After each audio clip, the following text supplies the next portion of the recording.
Hello students, आज हम कर रहे हैं प्रैक्टिकल प्रॉब्लम नंबर 19 जो पेज नंबर 12.48 पर गिवन है।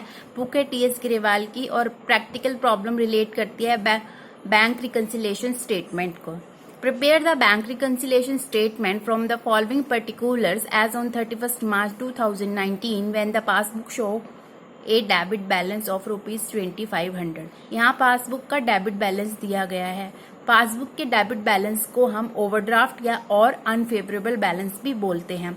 तो हम मेंशन कर देंगे debit that is overdraft balance as per passbook 2500। इसका मतलब क्या है कि इतना अमाउंट जो है बिजनेस ऑर्गेनाइजेशन को बैंक को पे करना है। ये बिजनेस ऑर्गेनाइजेशन की लाइबिलिटी है कि इतना अमाउंट बिजनेस ऑर्गेनाइजेशन बैंक को पे करेगी। और जब बीआरएस का basis debit overdraft balance as per passbook होता है तो हमें किसके अकॉर्डिंग चलना होता है? हमें पासबुक के अकॉर्डिंग चलना होता है। पासबुक के अकॉर्डिंग क्यों चलना होता है? हमें ये देखना होता है कि पासबुक में बिजनेस ऑर्गेनाइजेशन से रिलेटेड कितनी इनकम रिसीव्ड हुई है और बिजनेस ऑर्गेनाइजेशन से रिलेटेड कितने एक्सपेंसेस जो हैं बैंक ने पे करे हैं पासबुक में से लेस की, पासबुक में से उनको डेबिट करे हैं। तो ये टोटल हमें जो है इंफॉर्मेशन चाहिए। इस इंफॉर्मेशन से जो हमारा आंसर आएगा वो आएगा हमारा overdraft balance as per cash book. वो कौन सा बैलेंस होगा? वो क्रेडिट बैलेंस होगा और वो टोटल बैलेंस जो है बिजनेस ऑर्गेनाइजेशन को बैंक को पे करना है। Check issued for ₹5,000 but up to 31st March 2019 only 3,000 could be cleared। 5,000 के चेक बिजनेस ऑर्गेनाइजेशन ने क्रेडिटर्स को काट के दिए। तो बिजनेस ऑर्गेनाइजेशन ने कैश बुक में बैंक कॉलम में पेमेंट साइड पे चेक्स को क्रेडिट कर दिया, चेक्स को डिडक्ट कर दिया। ठीक है, वहाँ से वो लेस हो गए। और क्या हुआ, जो क्रेडिटर्स थे उन्होंने क्या किया, उन्होंने 3,000 के चेक जो है 31st March 2019 के बाद जो है बैंक में लगाए और बैंक ने पेमेंट कर दी। तो जो 2,000 के चेक हैं उनकी तो वो चेक उन्होंने पेमेंट के लिए बैंक में प्रेजेंट किए ही नहीं, तो उसे क्या करेंगे, उसे ऐड बैक कर देंगे। Cheque issue but not credit by bank 5,000 minus 3,000 2,000 आ जाएगा, 2,000 ऐड बैक हो जाएगा। नेक्स्ट देखिए, cheque issued for ₹1,000 but omitted to be recorded in cash book. यहाँ क्या हुआ है, यहाँ भी बिजनेस ऑर्गेनाइजेशन ने चेक काट दिया 1,000 का और क्रेडिटर्स को दे दिया, बट बिजनेस ऑर्गेनाइजेशन चेक की एंट्री करना कैश बुक में भूल गई। ठीक है, और बैंक ने भी चेक को क्या करा है, चेक की पेमेंट कर दी। तो क्या करेंगे, इसको लेस कर देंगे।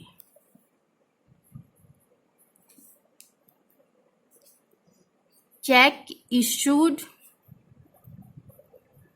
But omitted to be recorded in cash book 1,000। Next देखिए, cheque deposit ₹5,500 but cheque for ₹500 were collected on 4th April 2019। ये बीआरएस है 31st March 2019 की। 5,500 के जो चेक्स हैं वो डेटर्स से बिजनेस ऑर्गेनाइजेशन को रिसीव हुए। बिजनेस ऑर्गेनाइजेशन ने क्या किया, कैश बुक में बैंक कॉलम में डेबिट साइड पे रिसीट साइड पे उन चेक्स को ऐड कर दिया, डेबिट कर दिया, इनकम ऐड हो गई। ठीक है, ये कैश बुक में एंट्री हो गई। उसके बाद क्या हुआ, जो ₹500 का चेक था वो बैंक ने कब क्रेडिट किया है, 4th April 2019 को।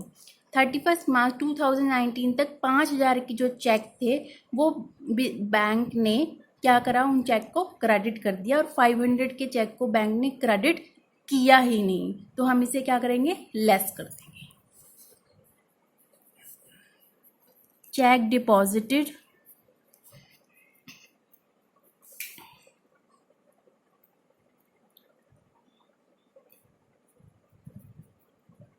but not credited by bank 500। Next देखिए, a discounted bill of exchange dishonour 1000। Discounted bill of exchange क्या होता है? डिस्काउंटेड बिल होता है जब होल्डर को बिल की ड्यू डेट से पहले पैसे की ज़रूरत होती है तो वो बैंक से जाके बिल को डिस्काउंट करता है। बैंक क्या करता है? बिल की सिक्योरिटी पर एक तरह से लोन प्रोवाइड करता है और उसके लिए इंटरेस्ट चार्ज करता है, जिसको बिल डिस्काउंटेड कहते हैं। वो बिल डिस्काउंटेड क्या हुआ? आगे जाके डिसऑनर्ड हो गया। तो जब डिसऑनर्ड हो गया, जब पैसे ही नहीं हैं अकाउंट में, तो उसकी पेमेंट कैसे होगी? उसकी पेमेंट नहीं हो सकती है ना। तो जब पासबुक में हम इसको दिखा नहीं कर सकते, तो हम क्या करेंगे? जो हमने डिस्काउंटेड बिल ऑफ एक्सचेंज की एंट्री कैश बुक में की हुई है उसे वहां से लेस कर देंगे।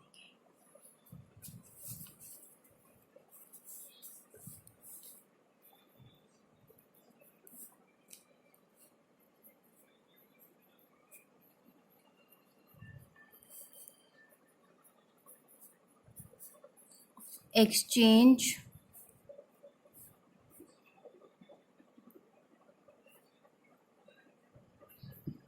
डिसऑनर्ड 1000।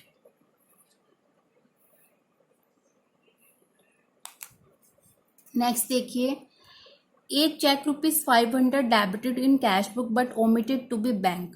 एक चेक जो है कस्टमर से रिसीव हुआ बिजनेस ऑर्गेनाइजेशन को, बिजनेस ऑर्गेनाइजेशन ने कैश बुक में डेबिट साइड में बैंक कॉलम पे रिसीट साइड पे चेक को ऐड कर लिया, पर क्या हुआ? पासबुक में उसको भेजना, उसको रिकॉर्ड करना भूल गए। तो उस केस में क्या होगा? इस चेक को हम लेस कर देंगे।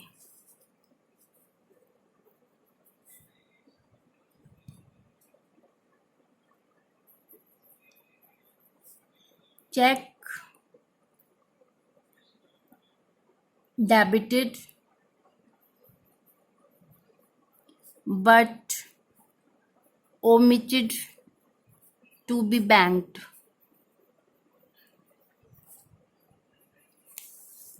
Interest allowed by bank 200 but no entry was passed in cash book।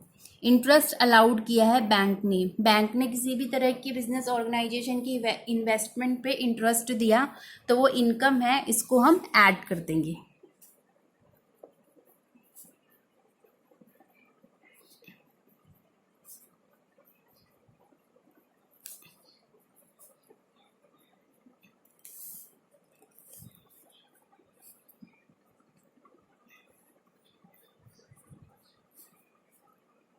$200।